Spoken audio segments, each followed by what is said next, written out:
Il répondit, qui es-tu, Seigneur? Le Seigneur dit, je suis Jésus que tu persécutes. Il te serait dur de regimber contre les aiguillons. Acte 9, 5. Saül essayait de suivre Dieu intellectuellement, mais il n'avait pas vu sa condition intérieure.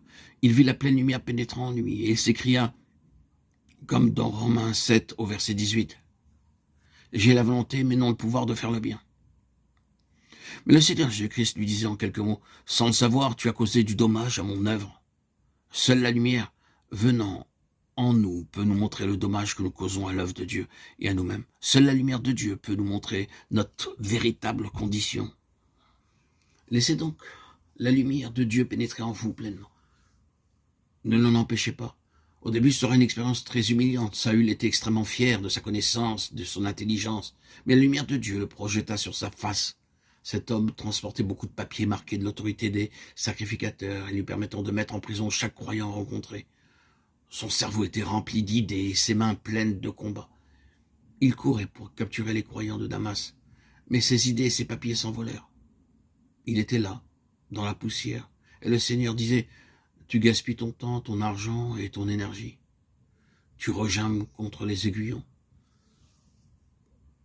Tu seras toi-même blessé. Sauf, crois-tu que tu peux arrêter mon œuvre? Tu ne sais pas le dommage que tu te causes à toi-même. » Saül fut aveugle pendant 3 jours afin qu'il puisse reconnaître sa cécité spirituelle devant Dieu. « Qui es-tu, Seigneur » demanda-t-il. Le Seigneur répondit, « Je suis Jésus que tu persécutes. Lorsque tu haïssais et persécutais mon peuple, tu le faisais à l'égard de ma personne. Mais je suis le Sauveur. Bien que tu haïsses mon nom et que tu le blasphèmes, cependant je t'aime, Saül. J'ai même versé mon sang pour toi. Et j'ai donné ma vie pour toi. »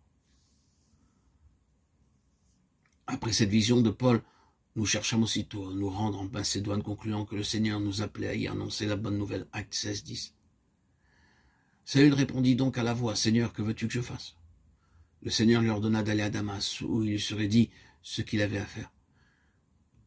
Bien qu'il soit connu, il devait tout d'abord obéir à Dieu et faire exactement ce que Dieu lui disait. Le Seigneur ne lui dit pas beaucoup de choses personnellement. Acte 9, 6. Une personne inconnue vint vers lui, Ananias. C'était une personne ordinaire et pas un apôtre. Nous ne savons pas grand-chose de lui. Si le Seigneur l'avait voulu, il aurait pu faire connaître lui-même à Paul le chemin du salut, mais il ne le fit pas. Il envoya Ananias pour le lui expliquer. Ce fut pour lui la voix de Dieu. Saül s'humilia et crut tout ce qu'Ananias lui disait.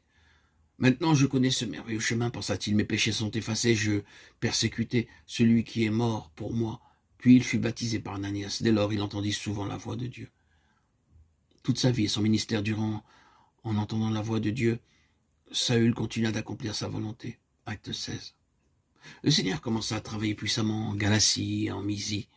Lorsque Paul voulut se rendre en Bithynie, l'Esprit ne lui permit pas. Puis il demanda, « Seigneur, pouvons-nous rester en Galatie ?» Le Seigneur dit non.